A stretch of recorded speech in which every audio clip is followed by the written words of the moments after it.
Dopo tantissimo tempo, più di un anno, torniamo a parlare di software per l'audio. Nella fattispecie questa volta parliamo di JPlay per iOS. Come dice il nome, è un'app che funziona sui dispositivi della Apple, quindi iPhone e iPad. Purtroppo i dispositivi Android sono tagliati fuori da questa interessantissima applicazione.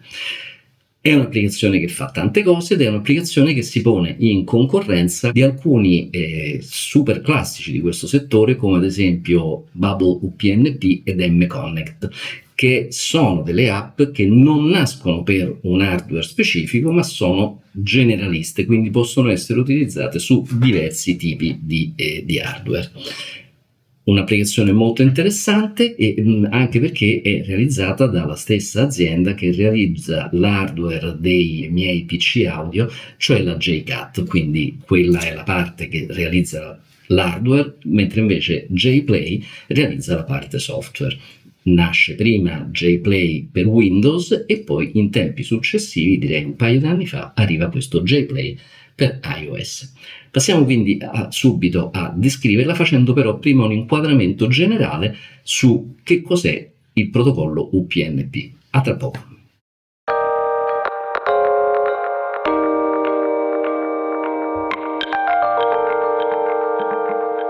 Per introdurre JPlay for iOS, come ho detto poc'anzi, dobbiamo parlare innanzitutto di UPnP, che è di fatto uno dei protocolli più diffusi in ambito informatico in generale e in ambito audio in particolare. È un protocollo che nasce nel 1999 per opera di Microsoft e che poi dal 2016 è gestito nei suoi sviluppi e nel suo mantenimento dalla OCF, che sta per Open Connectivity Foundation.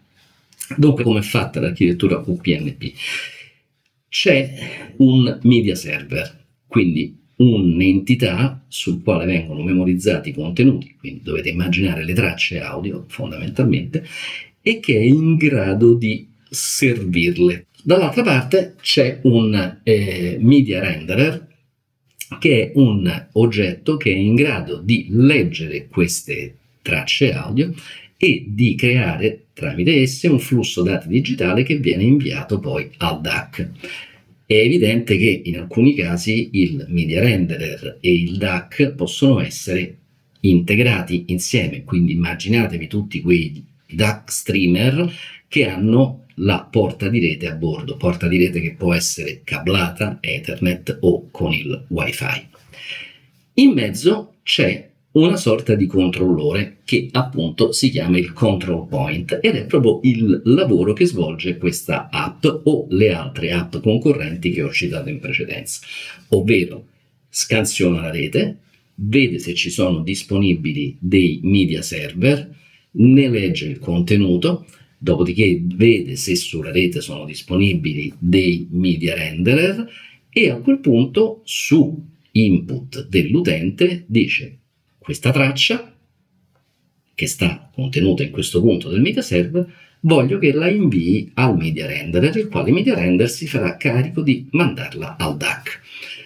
Quindi è evidente che il control point svolge questa sorta di ruolo di controllore e supervisore. Anche se apparentemente può sembrare contraddittorio, in realtà JPlay ci dice che questo controllore è in grado di in qualche modo influire sulla qualità sonica del sistema e poi vedremo come. Una cosa importante rispetto all'architettura di sistema di Roon, di cui abbiamo precedentemente parlato, è che qui non c'è necessità di avere un core. Vi ricorderete che forse su Roon c'era necessità di una entità hardware che facesse proprio da server Roon. Nell'architettura UPnP il tutto è molto semplificato, cioè non ci deve essere una macchina che fa il mestiere del core, semplicemente c'è il media renderer, semplicemente c'è il media server che potrebbe essere realizzato ad esempio da un NAS. È il caso ad esempio di quello che facciamo qui ad Audio 2G, dove abbiamo due vecchissimi NAS della QNAP, sul quale gira Minim Server, che è un software diffusissimo che fa proprio il mestiere dei media server per il protocollo UPnP.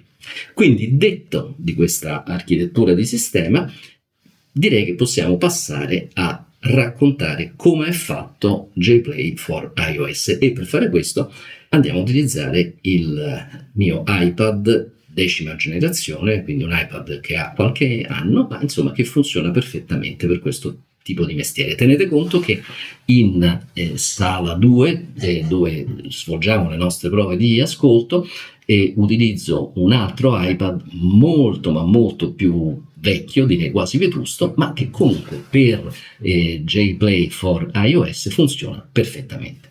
A tra poco.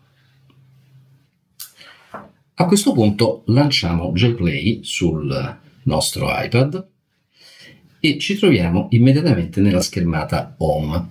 La prima cosa che voglio farvi vedere nella schermata Home è dal menu, questo che si chiama Burger Menu, il pannello delle impostazioni. Come vedete, qui nelle impostazioni abbiamo in alto le librerie.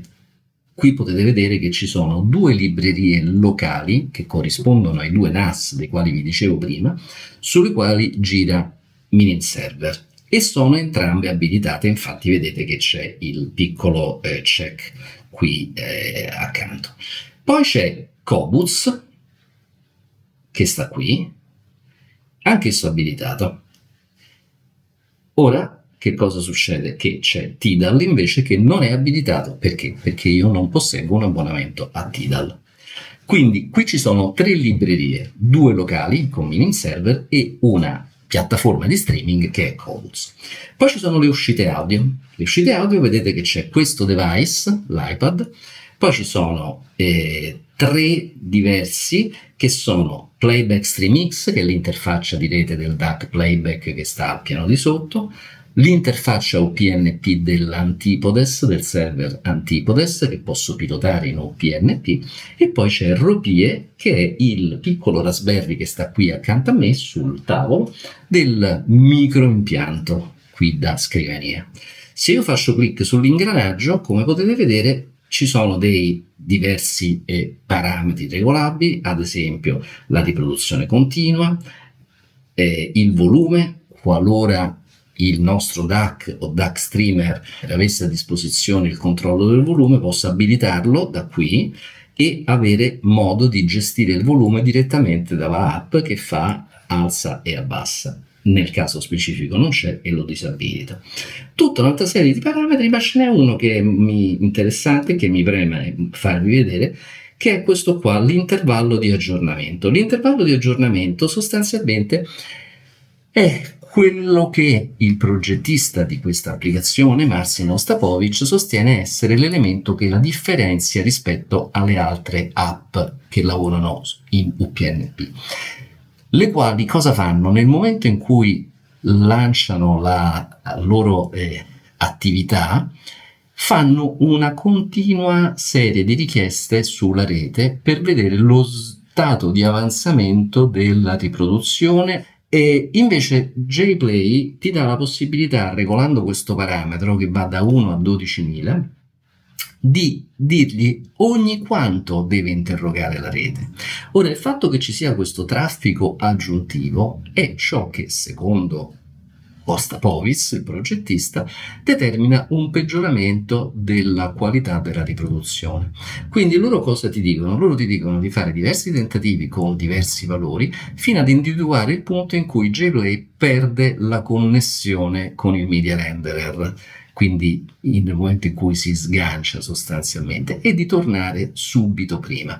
In questo modo JPlay lancerà la riproduzione, starà silente in background, dopo un po' chiederà a che punto è e non interferirà con il corretto svolgimento delle attività di rete più di tanto, e questo dovrebbe essere uno degli elementi che migliora la qualità dell'audio. Chiudiamo il pannello delle impostazioni, torniamo sulla home, e qui sulla home, come potete vedere, in alto abbiamo gli album, facendo un tap su ognuno di questi contatori e possiamo accedere. Vedete, faccio tap su album piuttosto che faccio tap su artisti. Questi sono dei contatori e per esempio compositori o piuttosto direttamente brani o piuttosto playlist. Quindi queste sono, diciamo, delle prime modalità di navigazione molto diretta. Qui mi mette i brani ascoltati di recente, mi mette la mia cronologia d'ascolto. Questo è molto interessante, cioè mi mostra sostanzialmente tutti i passaggi della mia cronologia e qui via via si accumulano le tracce che ho ascoltato e questo è molto comodo. È una funzionalità che io utilizzo molto spesso anche in Roon. Scendendo ancora ci sono le Qobuz Playlist, Qobuz Grand Selection. La cosa che però è molto interessante è che tutte le sezioni che sono presenti nella home page possono essere configurate, quindi posso decidere che cosa mostrare in home page. Vedete? Brani ascoltati di recente, la mia cronologia, Qobuz Playlist. Ad esempio posso decidere che questa la tolgo di mezzo e che Qobuz Grand Selection la tolgo di mezzo. Faccio salvo ed eccolo qua che non ci sono più. Posso anche decidere, attraverso sempre questo bottone, che la cosa che mi interessa di più è la mia cronologia invece che i brani ascoltati di recente. Dopodiché faccio salva e quindi l'ordine è stato invertito. Questa cosa mi consente di in qualche modo configurare la home page in maniera quasi sartoriale, me la cucio esattamente come voglio. Ma andiamo adesso a vedere invece, entrando direttamente in un album. Ad esempio andiamo su questo qui, 12 Stradivari, che come vedete ha l'iconcina di Qobuz in basso a sinistra. Entro nella pagina relativa e ho naturalmente tutte le tracce con tutti i metadati relativi. Questa ovviamente sta avvenendo da Qobuz, quindi i metadati per definizione ci sono tutti. In alto vedete che c'è scritto 24 bit 96 kHz, quindi ho dei dati che sono relativi alla qualità tecnica del brano. Dopodiché quello che io posso fare è aggiungi alla coda, e qui mi dice 15 brani aggiunti alla coda, oppure posso fare riproduci e riproduci subito. Posso poi, utilizzando la freccina che punta verso il basso, dire riproduci ora, riproduci dopo, aggiungere la coda, riproduzione casuale. Insomma, posso gestirmi come meglio credo le varie opzioni. Nel momento in cui io schiaccio riproduci, vedete che qui in basso c'è il media render prescelto ed eccolo qua che la riproduzione parte sul mio sistema da scrivania. Interessante ancora è che facendo tap sulla copertina posso vedere l'immagine della copertina ingrandita, ma facendo tap sul nome di Jansen posso avere una esaustiva biografia, un profilo dell'artista, i brani top, gli album, i live, gli album presenti nella mia libreria, le apparizioni in album non direttamente al nome dell'artista e gli artisti correlati. Insomma, come vedete c'è una ricchissima quantità di informazioni che fondamentalmente non fanno rimpiangere più di tanto quelle che sono le informazioni di Roon. Cosa ha questo che non fa rispetto a Roon? Vi ricorderete che su Roon c'era tutta quanta la parte relativa al DSP, cioè al processamento del segnale, il filtro di convoluzione, l'equalizzazione, tutta una serie di diciamo possibilità aggiuntive che Roon elabora in locale sul server, sul core sul quale gira, che invece questo non può fare. Però insomma sono degli usi abbastanza specifici. E quello che trovo interessante è, se io sto in modalità di ascolto, abbassiamo un pochettino, c'è questa interfaccia semplificata che state vedendo adesso che è piuttosto interessante, è molto grande, quindi è di facile consultazione, mi consente di andare a selezionare il brano che voglio, mi consente, qualora io ne abbia, diciamo, possibilità, di utilizzare il tasto del volume, o con i bottoni o piuttosto con lo slider. Quindi questa è un'interfaccia semplificata piuttosto comoda, piuttosto interessante. Andiamo ancora avanti per vedere qualche altra funzionalità. Dalla pagina home o da qualsiasi pagina, quindi posso stare nella pagina degli album o piuttosto posso stare direttamente nella home page e nella pagina degli artisti, comunque facendo tap qua sotto mi trovo nella interfaccia di riproduzione, quella standard, e qui posso diciamo andarmi a muovere con il cursore in un punto specifico della traccia, posso attivarla, posso andare alla traccia successiva e qui sotto ho anche un ulteriore sistema per andare a vedere delle informazioni sul brano. L'artista è sempre Janine Jansen, il brano a 12 Stradivari, però ad esempio in questo momento sto ascoltando Henri Vieuxtemps e qui mi ritrovo dei dettagli sul compositore. Quindi insomma, come vedete, i modi per arrivare alle informazioni che sto cercando sono diversi. Questo bottone che state vedendo qua sopra è quello di JPlay Radio, ovvero quando la traccia è finita, quando la riproduzione è finita, JPlay si fa carico di andare avanti con dei suggerimenti che alle volte sono pertinenti, qualche altra volta un po' meno, ma tendenzialmente comunque sono interessanti e si scoprono delle cose nuove. Un'altra funzionalità, fermo la riproduzione, un'altra funzionalità che mi è sembrata molto interessante, la vedete, qui mi trovo nella pagina dei miei album. Vedete che qui in alto ho diciamo alcune piccole icone, quella di Qobuz, quella dei due server meaning server. È evidente che se io vado a fare tap sull'iconcina di Qobuz vedrò soltanto i brani che stanno su Qobuz. Se faccio tap su quest'altra vedo soltanto i brani che si trovano su quel server. Se faccio tap su tutte quante vedo tutti i brani che ci sono sui due server e su Qobuz. Qui posso anche filtrare il formato, quindi immaginiamo di stare in questo server qui, voglio che mi si mostrino soltanto i file in formato DSD o piuttosto i file in alta risoluzione, ed ecco qui che cambia, diciamo così, la schermata per riportarmi il filtraggio che ho effettuato.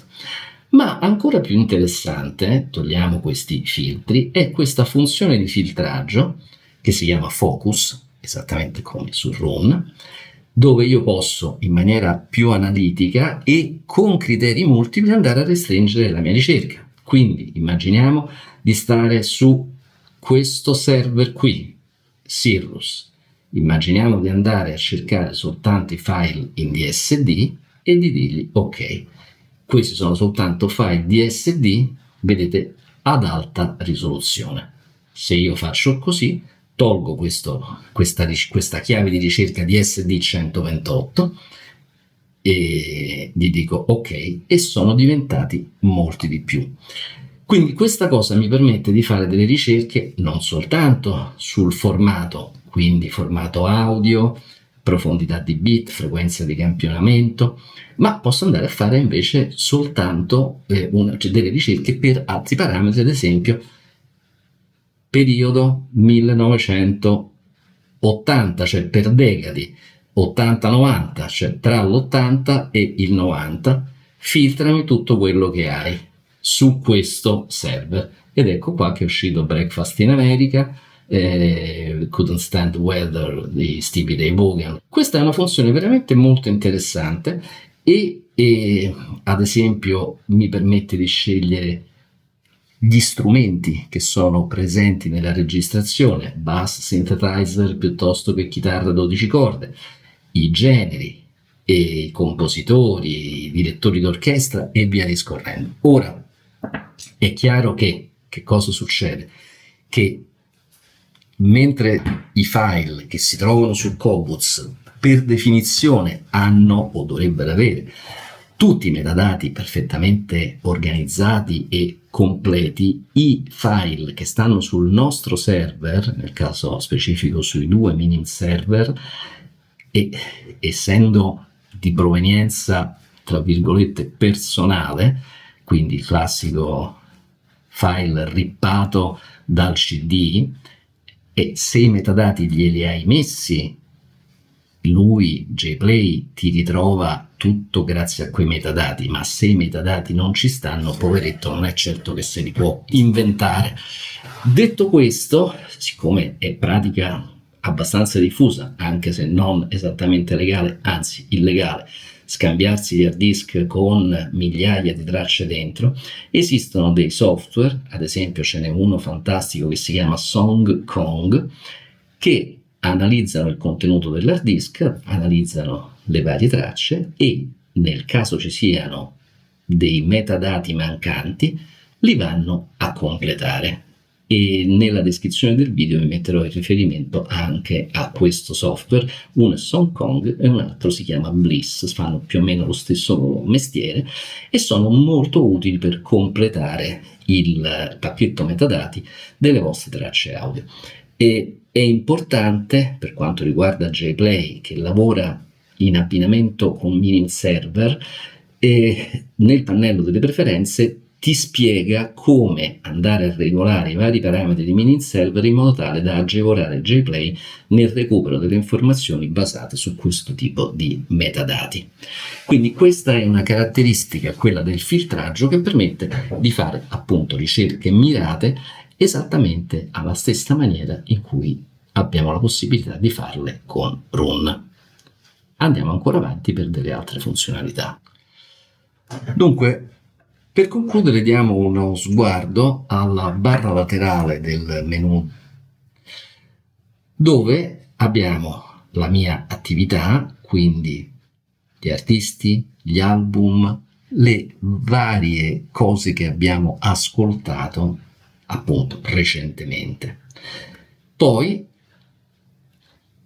salvati per dopo, perché c'è la possibilità di salvare brani che vi interessano per un ascolto successivo. Immaginate che voi state ascoltando una cosa, nel frattempo state navigando sull'applicazione, se magari c'è qualche album o qualche traccia che vi può interessare, la salvate per un ascolto successivo e quella la ritrovate dentro salvato per dopo.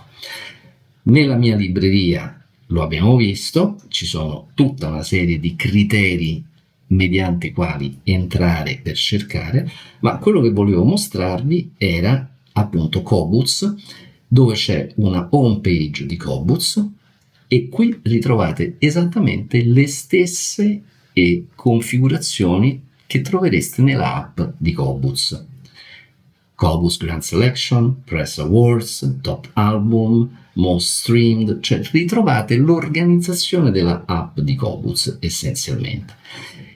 Sempre però da Qobuz potete trovare, e questo è molto comodo, i miei preferiti di Qobuz, cioè gli album che vi siete salvati dentro Qobuz, le playlist sottoscritte, cioè le playlist che vi sono piaciute di Qobuz e alle quali vi siete in qualche modo abbonati, mettiamola così, ma sempre da Qobuz troviamo le mie playlist, cioè le playlist che voi avete costruito. Ad esempio qui ritroviamo quella Christmas Gift Audio 2G che avevamo fatto qualche tempo fa, forse 2 anni fa, per regalo di Natale, piuttosto che ad esempio qui c'è una playlist che sono brani che io utilizzo per la valutazione dei nostri sistemi, qualche cosa che poi in futuro mi piacerebbe condividere con voi. Va bene, sostanzialmente questo è stato un veloce giro di questa interessante applicazione. che per quanto mi riguarda io considero l'applicazione, il control point UPnP è definitivo, ha totalmente soppiantato tutte le altre che utilizzavo precedentemente, mConnect, Bubble UPnP, alle quali riconosco sicuramente un eccellente funzionamento, ma questa è secondo me tutto un altro discorso anche dal punto di vista sonico. Qui vorrei aprire una piccola parentesi e veramente le prove a confronto fatte tra JPlay e le varie applicazioni concorrenti hanno mostrato veramente una qualità di riproduzione tangibilmente superiore a favore di JPlay. L'impressione mi conforta questo, non è stata soltanto la mia, ma tanti altri amici e colleghi ai quali ho fatto sentire questa applicazione mi hanno confermato la mia impressione, che è veramente un passo avanti enorme rispetto a tutti gli altri control point per UPnP. La cosa buona è che avete la possibilità di scaricarla e utilizzarla per una trial, cioè per un periodo di prova di 15 giorni, nel quale potrete non solo valutare se vi piace come interfaccia utente, come estetica, ma anche di valutarne, saggiarne le qualità audio. Dopodiché, se la volete acquistare, il costo è di $49,99 l'anno, con un abbonamento che si rinnova in automatico ogni anno, ma che potete stoppare quando volete. Esiste anche la versione con licenza Lifetime che costa $199 americani. La trovate sul ovviamente App Store di Apple e ancora una volta il mio consiglio, il mio suggerimento è di provarla. Bene, io spero che questo video vi sia piaciuto. Se vi è piaciuto, se lo avete trovato interessante, subscribe, campanella, seguiteci sempre sul sito. Nella fattispecie di questo video io ho scritto un articolo sul nostro sito www.audio2g.com o .it dove trovate queste e altre informazioni. Allora, grazie, a presto.